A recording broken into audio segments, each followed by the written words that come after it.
സ്നേഹത്തിൻ്റെയും സമാധാനത്തിൻ്റെയും ത്യാഗത്തിൻ്റെയും സാഹോദര്യത്തിൻ്റെയും പങ്കുവെക്കലിൻ്റെയും പുത്തൻ പ്രതീക്ഷയുടെയും ആഘോഷമാണ് ക്രിസ്മസ്. ഭൂമിയിൽ സന്മനസ്സുള്ളവർക്ക് സമാധാനം എന്ന ബൈബിൾ വാക്യം മഹത്തായ നന്മയെ കുറിക്കുന്നു.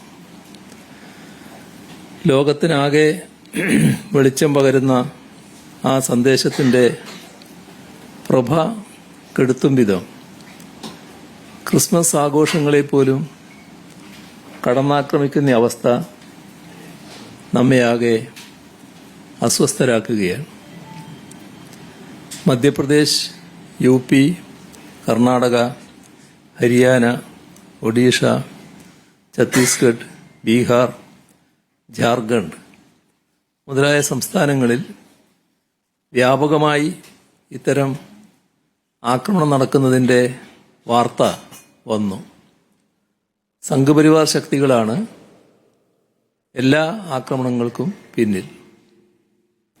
ഉത്തർപ്രദേശ് സർക്കാർ ക്രിസ്മസ് അവധി തന്നെ റദ്ദാക്കി.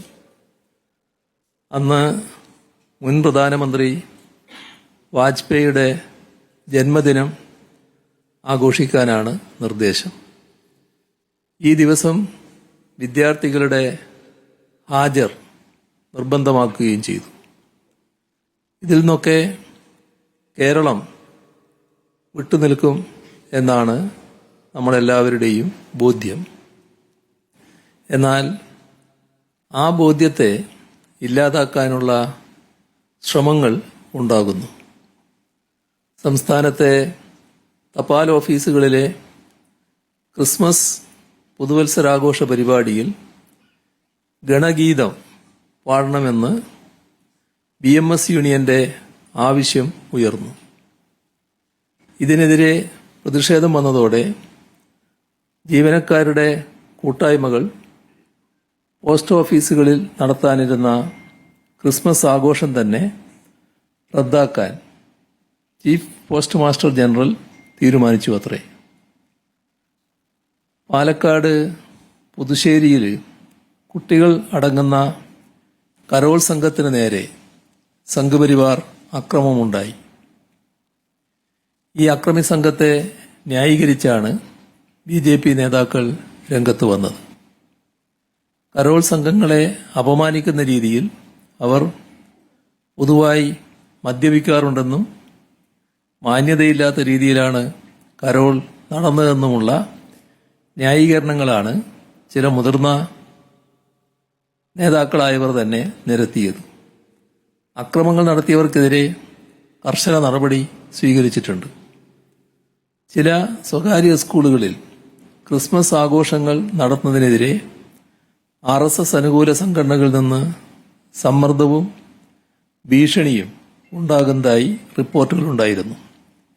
ചില സ്കൂളുകൾ ആഘോഷങ്ങൾ ഒഴിവാക്കി വിദ്യാർത്ഥികളിൽ നിന്ന് വാങ്ങിയ പണം തിരികെ നൽകുകയും ചെയ്തിട്ടുണ്ട്.